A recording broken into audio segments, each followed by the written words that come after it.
जीवन बड़ा विचित्र है। सदगुरु कबीर साहिब से किसी भक्त ने प्रश्न पूछा है,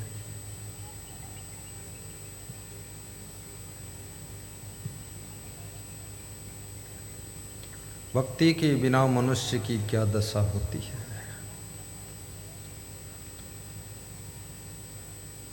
भक्ति का जीवन में क्या महत्व है और संपत्ति का जीवन में क्या महत्व है।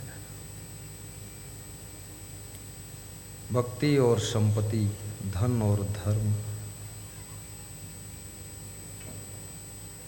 दोनों की मनुष्य के जीवन में आवश्यकता है। भक्ति से मन को शांति मिलती है और संपत्ति से जीवन जीने में सुविधा मिलती है। धर्म से मनुष्य अपने मानव जीवन का सदुपयोग करता है और धन से जीवन जीने के लिए व्यवस्था को जुटाता है। इसलिए जीवन में धन भी आवश्यक है और धर्म भी आवश्यक है, भक्ति भी आवश्यक है और संपत्ति भी आवश्यक है। कार भी चाहिए और संस्कार भी चाहिए और संत महान पुरुषों की बात स्वीकार भी होना चाहिए और बुराइयों का बहिष्कार होना चाहिए।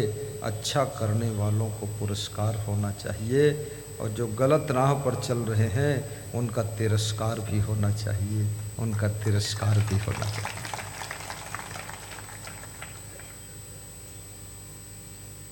जीवन तो सबको मिला है और सभी जी रहे हैं, लेकिन सब अपने अपने ढंग से जी रहे हैं। अरब खरब लो द्रव्य हो उदय अस्त लो लाज, भक्ति महात्म न तुले ये सब कौने काज। कबीर साहब कहते हैं, धन की शोभा धर्म के साथ में है। कितने तुम धनवान हो जाओ, लेकिन विधर्मी हो गए, अधर्मी हो गए, धर्म छोड़ दिया, मानव से दानव बन गए, राक्षसी आहार करने लग गए, वो तुम्हारा धन किस काम का है। धन जब तुम धर्म से जुड़ जाते हो, तुम्हारा धन भी तुम्हारे कल्याण में मदद करने लग जाता है। सत्संग भी कराते हो तो धन सत्संग में खर्च होने लगता है।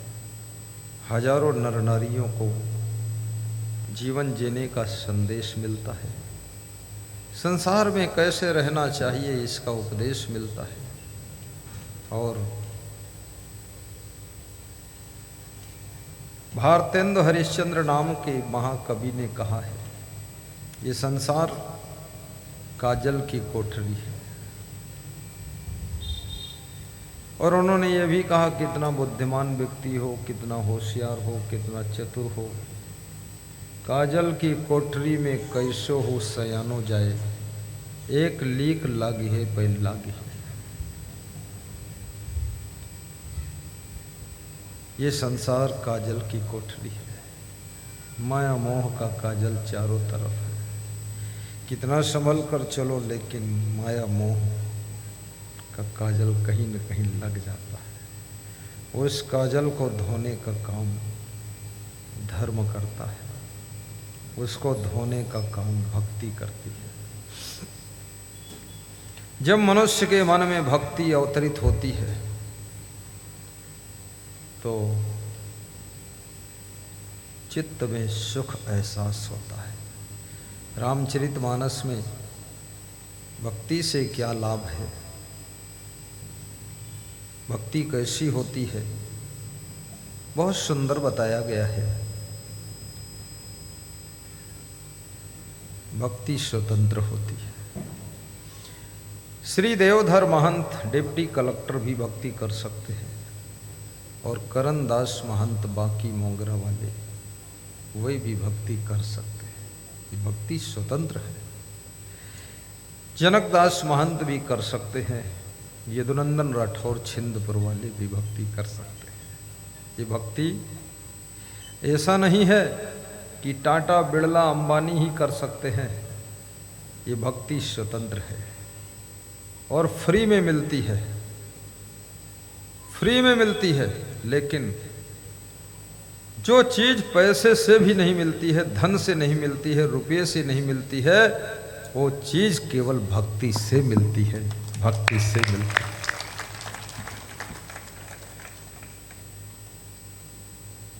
कोरबा की मार्केट में जाइए और शांति ढूंढिए कि 10 रुपये किलो शांति मिल जाए,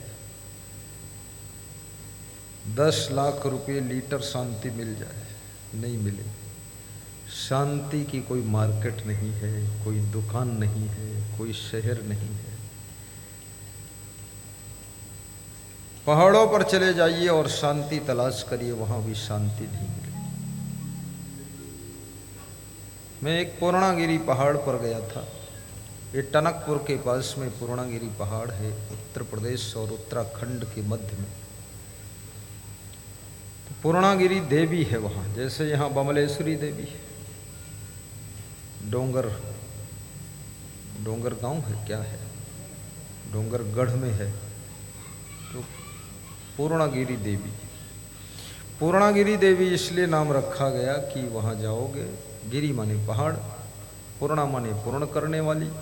पहाड़ पर ऐसी देवी रहती है जो आपकी कामना को पूर्ण कर देती है, इसलिए उसका नाम पूर्णागिरी देवी है। मेरा प्रवचन वहीं था खटीमा में, किच्छा बहेड़ी खटीमा टनकपुर। तो मैं तो जाना नहीं चाहता था, क्योंकि मुझे तो आत्मज्ञान है। मैं जानता हूँ पूर्णागिरी और महापूर्णागिरी और जंगलीनाथ, भंगलीनाथ, डमलेश्वरी, कमलेश्वरी और ये देवी और देवता, सबका स्थान हृदय की शुद्धता में ही सभी देवी देवताओं का वास रहता है। परंतु भक्त लोग समझा बुझाकर हमको ले गए। बहुत ऊंचाई पर चढ़ना पड़ा, बहुत सीढ़ियाँ चढ़नी पड़ी। उस समय उम्र भी अच्छी थी, 15-20 साल पहले चढ़ भी गए दौड़कर। अब कोई कहे पूर्णागिरी का दर्शन करने के लिए 1000 सीढ़ी चढ़ो, तो मैं कहूँगा कि पूर्णागिरी नीचे उतर के आ जाए तो ज़्यादा अच्छा, क्योंकि इतना चढ़ना भी कठिन है।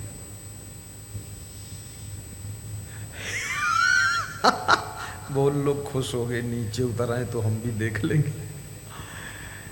तो वहाँ जब मैं गया तो जो रास्ता था पानी से थोड़ा थोड़ा भीगा हुआ था और रास्ता सकरा था, बड़ा खतरनाक था। फिसल जाओ तो अपना भी पूर्ण काम हो जाए। तो मैंने कहा कि ये ऐसे खतरनाक रास्ते में इतना ऊंचे पूर्णागिरी देवी बैठी है, तो उन रास्तों के किनारे कहीं कहीं पर कोई कोई साधु, जटाधारी, कमंडलधारी सब ध्यान लगाकर, तो मैं सबको प्रणाम करते हुए चला गया। जब पूर्णागिरी देवी के मंदिर में गया और वहाँ जो पुजारी मुख्य था, तो हमने कहा पुजारी, देवी जी को बहुत लोग दान दक्षिणा देते भी हैं, तुमको कोई देता है कि नहीं देता, ये बताओ, दिल पे हाथ धर के बता दो। बोले गुरुजी हमको कोई नहीं देता है। तो हमने कहा हम तुमको दे देंगे। तो उसको दक्षिणा दिया पुजारी को। याद रखना, कभी कभी बड़े लोगों के बीच में छोटे लोग भूल जाते हैं। बड़े पेड़ों की छाया में छोटे पेड़ में पानी डालना भी लोग भूल जाते हैं। पुजारी जब मैं मंदिर से बाहर निकला तो मेरे साथ आया। तो हमने कहा पुजारी तुम मंदिर में बैठो, और लोग आ रहे हैं, सब दर्शनार्थी भीड़ है, उनको सेटिंग करो। बोले सेटिंग सब हो जाएगी, आप जैसा हमको व्यक्ति पहली बार मिला है जो हमें कुछ दिया है, इसलिए हमारा मन है तुम्हारे साथ रहूं थोड़ा। तो हमने कहा गरीबी बहुत है क्या? बोले पूर्णागिरी माता ने सबका पूर्ण किया हो या न किया हो, लेकिन हमारा भाई पूर्ण हुआ नहीं कुछ। अब उसका पूर्ण ही नहीं हुआ, वो तंग है पुजारी। याद रखना, जब आपके मन के अंदर पूर्ण संतोष प्रकट हो जाता है, पूर्ण ज्ञान पैदा हो जाता है, पूर्ण भक्ति पैदा हो जाती है, पूर्ण धर्म के रंग में तुम रंग जाते हो, उस समय पूर्णा देवी और पूर्ण देवता सब कुछ आपके पास मौजूद हो जाता है, सब कुछ आपके पास मौजूद हो जाता है। घर घर में देवियां रहती है, उनको पहचानता कौन है? लोग घर की देवियों को गाली भी देते हैं। कितने तो ऐसे ऐसे खतरनाक पति देव हैं कि अपनी पत्नी को थोड़ा थोड़ा रोज मारते भी है। इतना ज़्यादा नहीं मारते कि मर जाए, लेकिन थोड़ा थोड़ा मारते हैं। वो थोड़ा थोड़ा रोती है, थोड़ा थोड़ा दुखी होती है, और वही सोचती है अब कहाँ जाऊँ, 10 साल मार खा लिया, अब थोड़ी जिंदगी और बची है, थोड़ी और मार खा लूँगी, अब इसी नालायक के साथ पड़ी रहूं, क्या करूं। स्त्रियों का जीवन भी बड़ा पराधीन हो जाता है।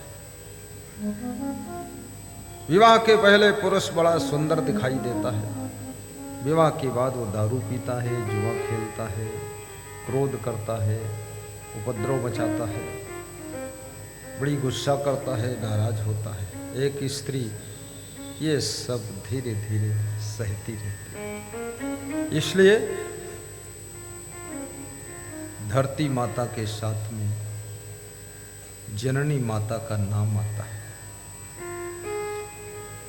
गौ माता, भारत माता, धरती माता, जननी माता। जननी माता के अंदर बहुत सहन शक्ति होती है, धरती में भी बहुत सहन शक्ति है। कितना खोदो पीटो जोतो, उल्टा सीधा जो भी बीज डाल दोगे, फसल लहलहाएगी और पूरी पृथ्वी पर रहने वाले प्राणियों का पेट भरने का काम ये धरती माता करती है, धरती माता करती है। विश्व में जितने भी देश हैं उनमें लगभग 40% देशों में ये भारत माता अन्न, गेहूं, चावल आदि, शक्कर सबको प्रदान करती है। बहुत से ऐसे देश हैं केवल नाम के देश हैं, एक दाना वहां पैदा नहीं होता है।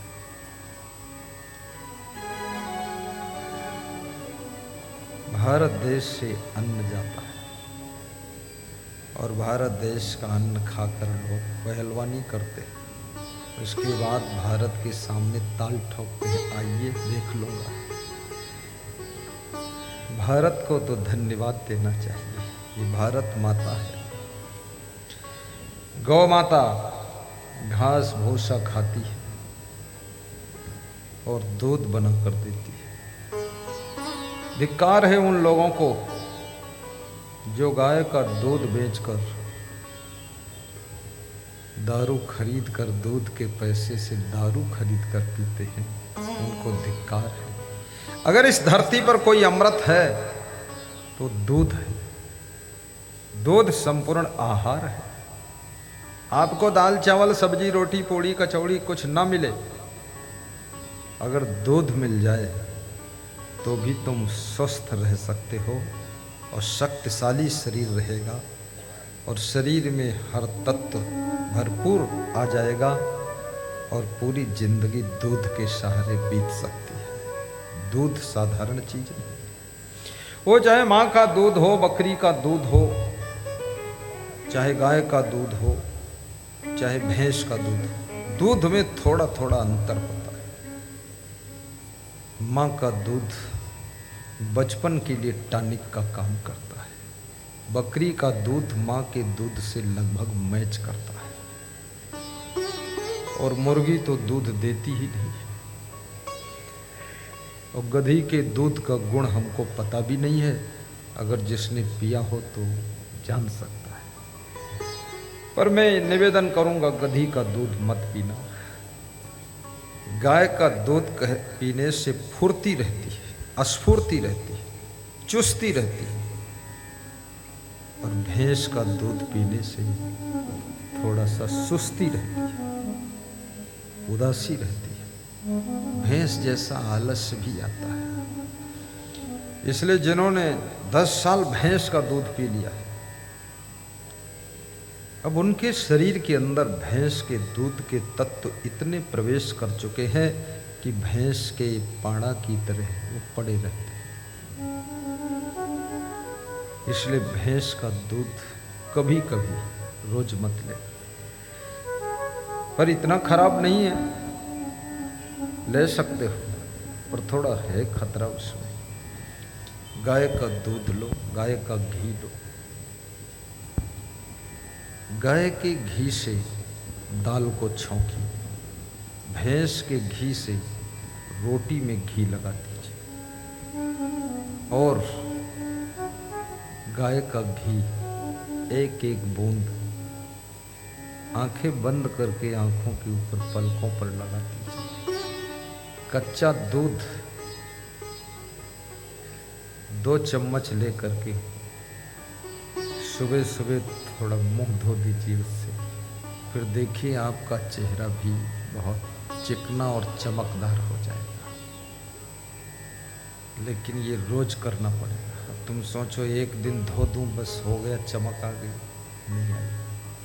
चमकाने के लिए थोड़ा ज़्यादा दिन लगना पड़ेगा आपको। ऐसे भी आप सबके चेहरे चमक रहे हैं, सबके चेहरों पे लाइट है, लेकिन आपको पता नहीं चल रही कितनी लाइट है। हमको पता चल रही तुम्हारे चेहरे की चमक से हम कितना तपे जा रहे हैं।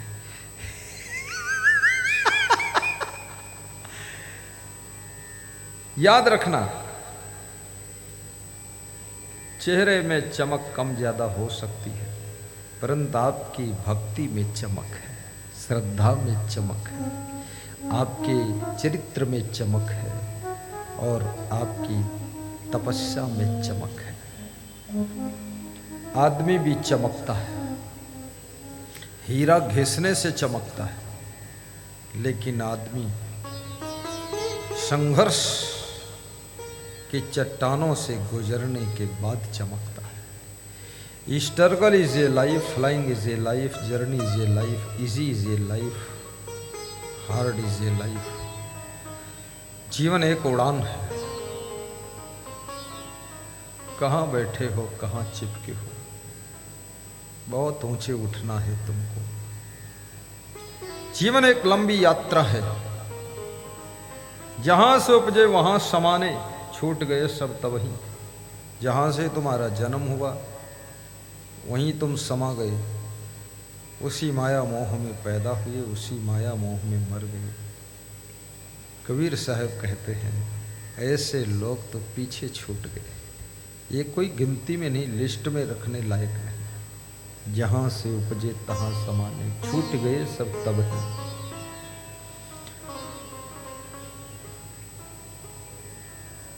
अपने मन के मैल को भी धोइए, संकल्प दृढ़ लीजिए, मन को कमजोर मत कीजिए। सभी बल से बड़ा बल यदि कोई है तो मनोबल है, आत्म बल है, इससे बड़ा कोई बल नहीं। बुद्धि बल भी बहुत बड़ा बल है।